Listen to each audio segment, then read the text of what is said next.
What happens when the gods of war from every ancient culture, beings made of thunder, fire, steel, and rage, step into a shared arena? Imagine Ares, the Greek god of untamed violence, locking eyes with Thor, the Norse god of thunder and protector of mankind. Kartikeya, the divine warrior son of Shiva, spins his vel with deadly precision, while Huitzilopochtli, born of flame and fury, roars across the sky in search of battle. In this ultimate face-off, mythology from across the globe collides, and only one question remains: who among these war gods would stand victorious? Human history is shaped by war, its causes, its champions, and its consequences. In nearly every culture, gods of war arose from the fears and hopes of their people. These deities were not mere symbols. They were stories carved into temples, whispered through chants, and etched into the hearts of soldiers before battle. War gods represented not only violence and destruction, but protection, honor, and divine justice. Let us begin with the blood-soaked battlefields of ancient Greece, where war had two faces, strategy and savagery, and no one embodied raw, uncontrollable rage quite like Ares. Ares, son of Zeus and Hera, was the embodiment of chaos on the battlefield. Unlike his sister Athena, who personified strategy and tactical war, Ares was the boiling blood, the scream before a charge, the madness in a soldier's eye. He rode into war with his sons Phobos, fear, and Deimos, terror, and his lover Enyo, the goddess of bloodshed. Ares didn't fight for justice or glory. He fought because war thrilled him. Greek poets like Homer painted Ares not as a wise general, but as a force of destruction. Even among the gods, Ares was often disliked. He brought death without meaning, victory without honor. And yet, soldiers called to him for strength, for fury, for the ability to push past fear and fight until the end. While Ares represented the storm of war, he had no interest in its outcomes. This sets him apart from other war gods, who often held a dual role: fighters and protectors, destroyers and creators. Ares was pure battle energy. His weapons were not just spear and sword, they were fear and confusion. He thrived in chaos, and wherever he went, blood followed. Now let's turn to the icy mountains and stormy skies of Norse mythology, where a different kind of warrior stood ready.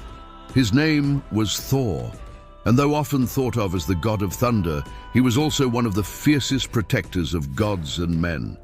Thor's weapon, the hammer Mjolnir, was more than a tool. It was a symbol of divine justice. With it, Thor smashed giants who threatened the order of the world.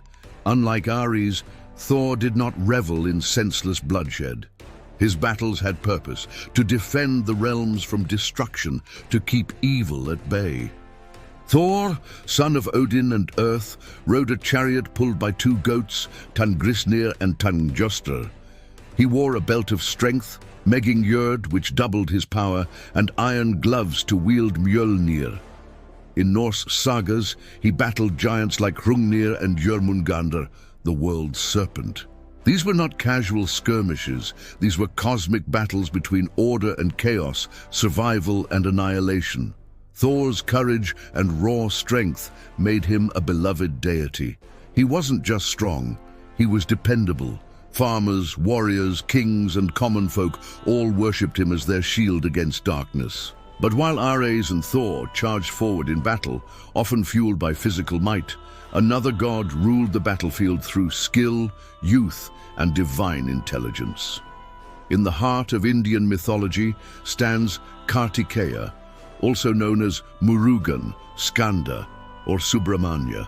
Kartikeya is the god of war, the commander of the celestial army, and the son of Shiva and Parvati. His story is one of divine purpose. He was born to defeat the demon Surapadman, a being so powerful that no one else could stand against him. Kartikeya was created not out of chaos, but as a force of balance, meant to restore peace through strategic warfare. Kartikeya is usually depicted riding a majestic peacock, holding his spear, the Vel. He is young, radiant, and fierce. His 6 heads represent supreme knowledge, and his very form is said to glow with divine energy. Unlike Ares, Kartikeya does not represent blind rage. Unlike Thor, he doesn't charge in with brute strength alone. He studies his enemy, outmaneuvers them, and strikes with precision. His war is calculated, efficient, and effective. In southern India and Sri Lanka, Kartikeya is a central figure of worship, especially among Tamil Hindus. He represents valor, purity, and spiritual warfare. The battle not only against evil, but against ignorance and ego. As we move from Asia to the Americas, the tone of warfare becomes even more intense and ritualistic. Among the Aztecs, the god Huitzilopochtli reigned supreme. He was not only the god of war, but also the god of the sun. In Aztec mythology, war and the sun were deeply connected. Without blood, the sun would not rise. Without sacrifice, the world would end. Huitzilopochtli was born in the middle of war, literally. His mother, Kartikeya, was impregnated by a ball of feathers. When her other children, led by Tūmatauenga, plotted to kill her, Huitzilopochtli sprang fully armed from her womb and slaughtered them, decapitating Tūmatauenga and casting her body down the mountain. This event is still symbolized by the great temple of Tenochtitlan. To the Aztecs, Huitzilopochtli wasn't just a god, they were his warriors. Every battle was sacred, every captive taken could become an offering. War was woven into religion, and Huitzilopochtli demanded nothing less than human hearts. He carried a serpent-shaped weapon called Huitzilopochtli and was often painted in blue, the color of warfare and sacrifice. In this worldview, war was necessary to sustain the universe.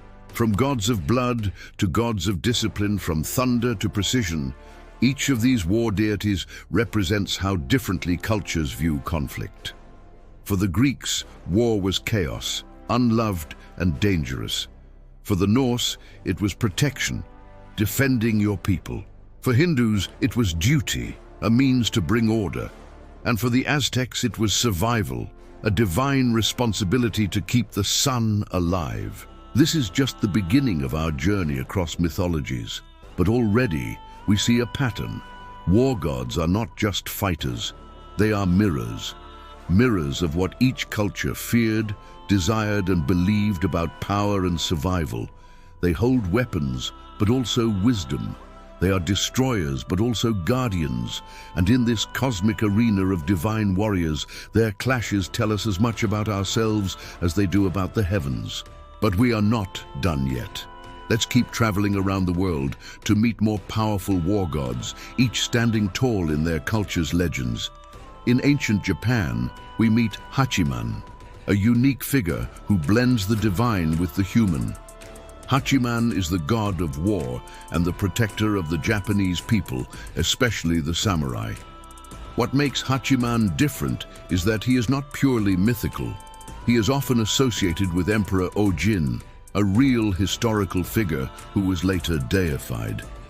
This merging of history and divinity gave Hachiman a powerful role in Japanese society. He symbolized honor, bravery, and the idea that warriors could be protectors of peace as much as fighters in war. Shrines to Hachiman still stand today, and he is often shown as a wise, calm figure. Unlike Ares, he is not impulsive. Unlike Thor, he does not rage with thunder. Hachiman fights when necessary, with purpose and restraint.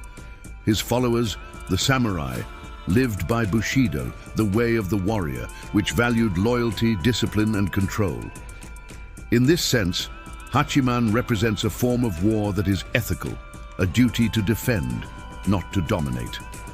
He is a reminder that power without discipline is meaningless. Now let us sail to the African continent and hear the thundering voice of Ogun, the Yoruba god of war, iron, and technology.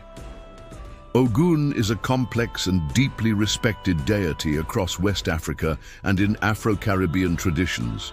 He is not just the god of battle, he is the master of tools, weapons, and innovation.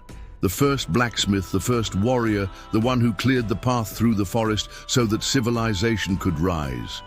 In this way, Ogun's war is not just physical, it's creative. It is about forging the tools of life and survival. Worshippers of Ogun offer iron objects, rum and roosters in ceremonies that are loud, rhythmic and full of energy. His presence is often invoked before any major construction, any new beginning or any fight. Ogun's power comes from his dual role as destroyer and creator. He reminds us that war, while violent, can also lead to transformation, just as a blacksmith strikes metal to shape a blade. Further north, in the vast and ancient deserts of Egypt, we find Montu, the falcon-headed god of war. Before Amun-Ra rose to the top of the Egyptian pantheon, Montu was revered as the divine warrior, the spirit that surged through soldiers in the heat of battle. His very name meant nomad, reflecting the mobile and unstoppable nature of war in early Egyptian times. He was depicted as a muscular man, with the head of a falcon, wearing a solar disk and wielding weapons of destruction. Pharaohs often aligned themselves with Montu, claiming to be his sons or avatars to gain divine approval for their campaigns. Montu wasn't just about war for conquest. His name was invoked to protect Egypt's borders, to restore order in times of chaos, and to bring justice. Temples built in his honor in Thebes and Armant tell stories of his mighty deeds. And though his worship faded with time, his spirit remains part of the Egyptian concept of divine kingship and martial strength. Then we journey to the cold steppes of the Slavic world, where Perun, the thunder god, stood as a towering figure of power. Perun was the chief god in many Slavic tribes, and his dominion included the sky, lightning, and war. He was often compared to Thor due to his hammer or axe, which he hurled from the heavens to strike down evil. Perun symbolized justice and was the divine enforcer of moral order. Warriors prayed to him before battles and engraved his symbols on their weapons. In many tales, Perun is locked in eternal battle with his underworld rival Veles, the god of chaos and cattle. This struggle is more than just a myth. It represents the cycle of life, order versus disorder, the clash between light and dark. Every storm was believed to be Perun's fury made visible in the skies. His presence unified tribes, giving them a common protector and source of fearsome strength. If we imagine a battle among them, who wins? Ares might charge with madness, but Kartikeya would outwit him. Thor could match power with power, but Ogun's knowledge of weapons might give him the edge. Huitzilopochtli would summon the energy of the sun, but Perun's thunder could shake the sky just as fiercely, and Montu, silent but fierce, would move like a falcon, fast and precise. But perhaps the real answer is that there is no single winner, because each god wins in the heart of their people. Each one embodies a unique view of war, not only who fights, but why we fight and what we fight for. These war gods are not just figures of the past. They live in stories, in symbols, in festivals, and in the memory of civilizations that shaped our world. They challenge us to reflect on the role of conflict in human life. Is war about conquest or about protection? Is it born from fear, duty, or the hunger for power? These gods may never meet in a true battle, but through their legends, they already have. And their stories continue to inspire, frighten, and teach us about ourselves. So which god of war do you feel most drawn to? Let us know in the comments below. Don't forget to like, share, and subscribe for more mythological deep dives, epic battles, and forgotten legends from every corner of the world. The gods are watching. Make sure they know you're listening.